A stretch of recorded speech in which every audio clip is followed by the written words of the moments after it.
Shalom Bapak Ibu, Saudara-saudari yang dikasihi dalam Tuhan Yesus Kristus.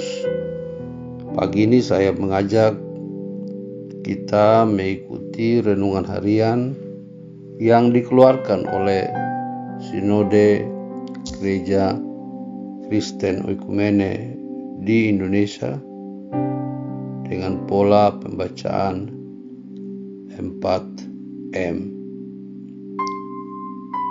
Karena itu mari kita awali dalam doa. Mari kita berdoa.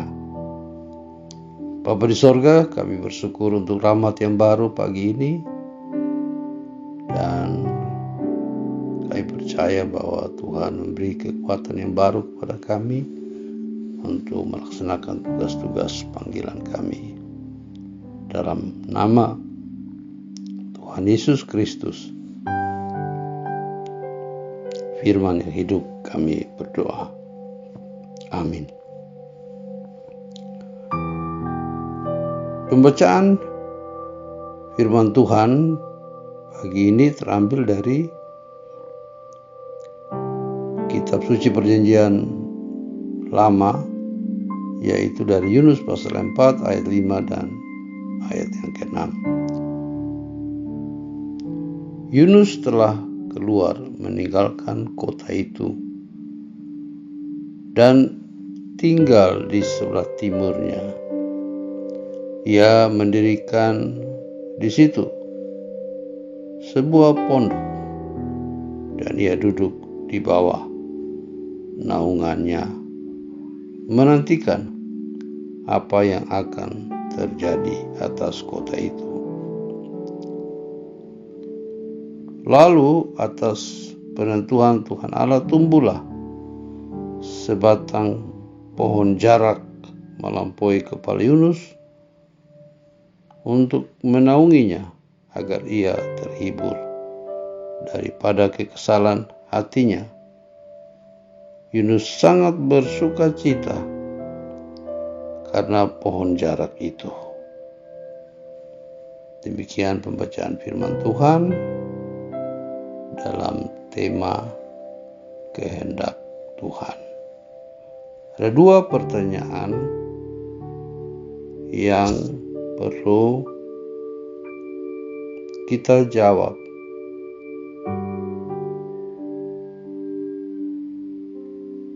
Dari pembacaan firman Tuhan tadi,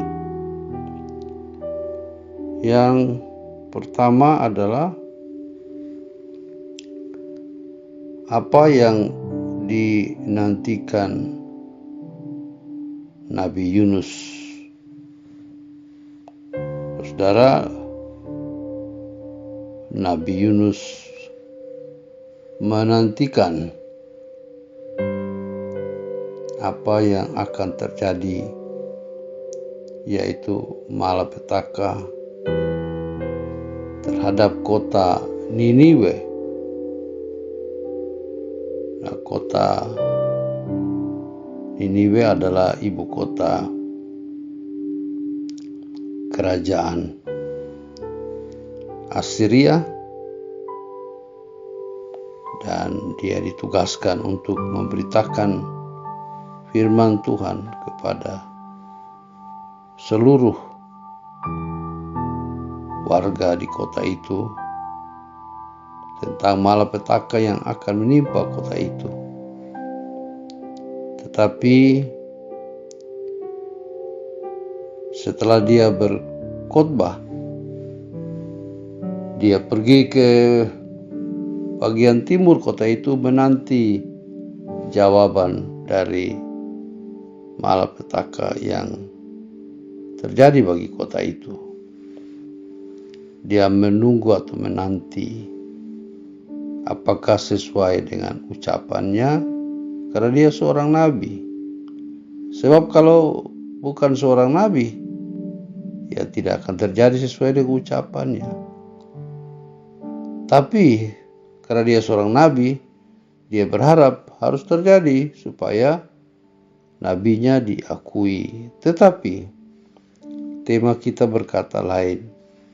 yaitu bahwa atas kehendak Tuhan, ya. Jadi kehendak Tuhan yang terjadi bagi kota itu, di mana Tuhan setelah melihat warga kota Niniwe yang mendengar khotbah Yunus lalu berpuasa, tidak hanya rakyatnya tetapi raja dan para pembesar, termasuk juga hewan peliharaan mereka, baik kambing, lembu, semuanya berpuasa. Dan kemudian Tuhan merubah pemikirannya atau rancangannya. Dalam bahasa Indonesia disebutkan menyesal, tapi terjemahan lain lebih mengatakan bahwa Tuhan merubah pemikirannya, sehingga tadi yang malapetaka kemudian diganti dengan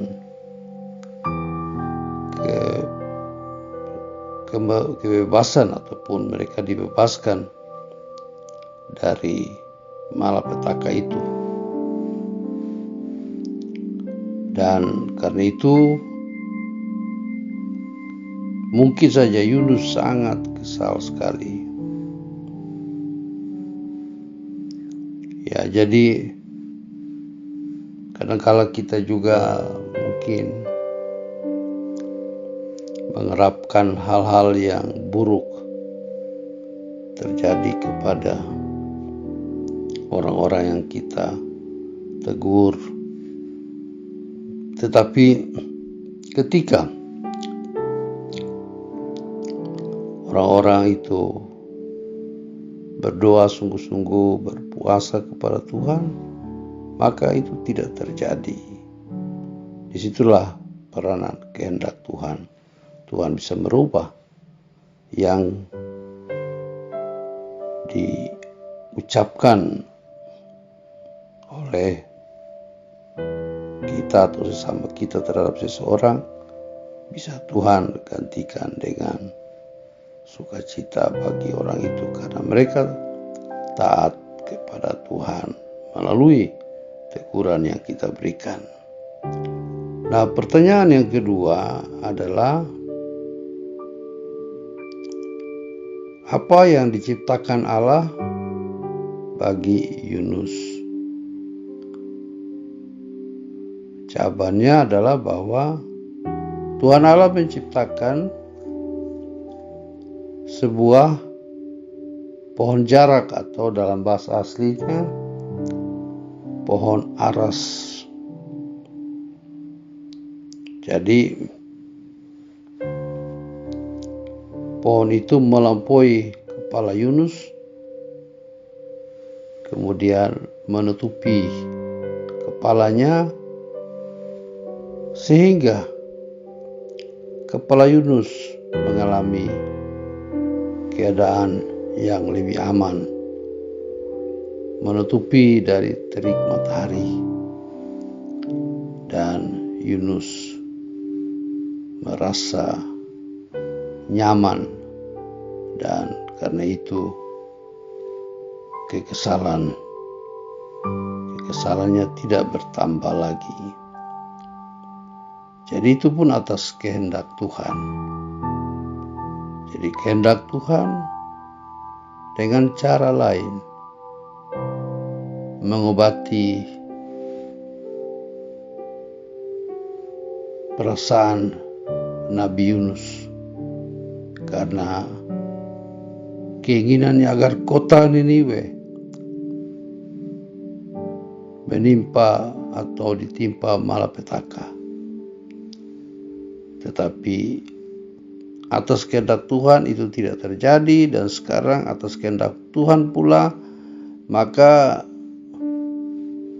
Tuhan menumbuhkan sebuah pohon jarak atau pohon aras untuk melindungi kepalanya dari terik matahari. Jadi saudara yang dikasihi dalam Tuhan Yesus Kristus, kalau kita mengalami kekesalan, maka kita harus bersandar kepada Tuhan. Tuhan akan menutupi kekesalan kita dengan cara-cara yang dari Tuhan. Oleh karena itu, ketika saya dan saudara mengalami berbagai persoalan hidup, datanglah kepada Tuhan sehingga Dia melindungi kita. Yunus kemudian merasa senang dengan pohon aras itu. Jadi kita juga sebagai anak-anak Tuhan, yakinlah bahwa kita akan mengalami rasa senang ketika Tuhan memberi jawaban terhadap kekesalan dan persoalan kita. Itu semua atas kehendak Tuhan. Jadi saudara, apa yang harus kita lakukan?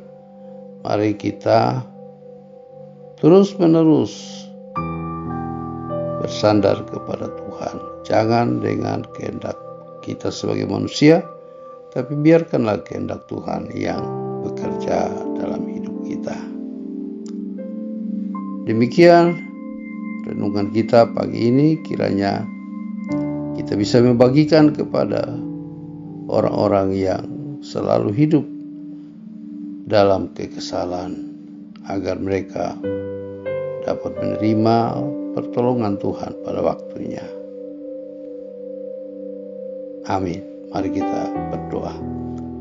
Bapa di sorga, kami bersyukur karena pagi ini Tuhan boleh ingatkan kami melalui Nabi Yunus untuk melihat kehendak Tuhan.